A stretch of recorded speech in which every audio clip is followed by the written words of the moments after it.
Good afternoon mga katalyer. Mayroon na naman tayong isang trouble ngayon. Bali, ang problema, bali patay po lahat ang gauge. Bali, akala ng may-ari, gauge po yung sakit. Kaya bumili po kami ng isang gauge. Pero pagsalpak namin, ayaw pa rin. Ito yung dati. Kahit nakatanggal po, gumagana po yung RPM, pinix nila.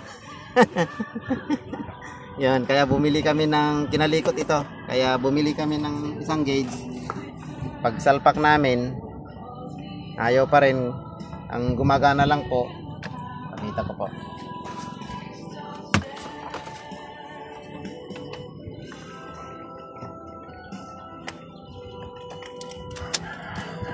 Bali, ito lang po yung mga gumagana. Bali, dito po wala pa yung digital. Tapos start natin. Wala po, dead po talaga. Kaya may problema po sa wiring, sa supply. Kaya yun po ang i-trace natin ngayon. Bali, basic lang po naman ito. Basic. Color coding naman po sa mga may pan po ng Toyota. Ito po ang unang i-check po yung galing po sa live. Ang live po nitong Toyota, itong blue na may guhit na yellow. Dapat may supply ito. Oh, yan. Pakita mo yung tester. Yan. Red po, ibig sabihin mayroon siyang constant power. Tapos itong black white na ito po yung sa Toyota, ground po ito.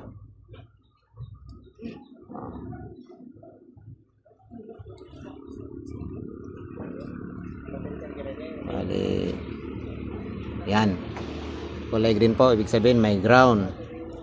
Tapos dito po sa likod, kailangan po tayong trace natin itong pangalan nito, kulay nito.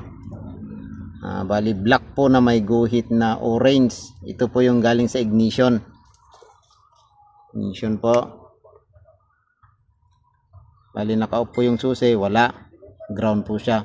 Pero pag in-on po natin yung susi, dali. Yan. I-on natin yung susi ngayon. On natin yung susi, yun, ignition po yan. Kaya kompleto po yung supply. Kaya ang gagawin natin ngayon, bali ito po, itong katapat po dito sa puti, dapat ground ito. Wala po siyang ground. Yan. Yan. Pag kompleto po yung supply, may ignition, may live, may ground, tapos ito po, dapat ito may ground. Kaya ang gagawin natin ngayon, i-splice natin. Dali.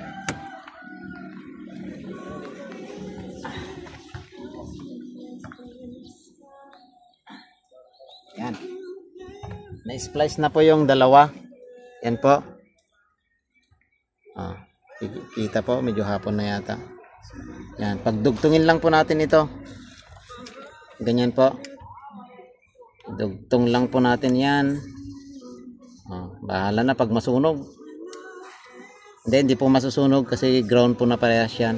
Pero itong brown po, nawalan po ng ground. Ito lang po ang may ground, kaya dinugtong ko po. Try natin yung gauge.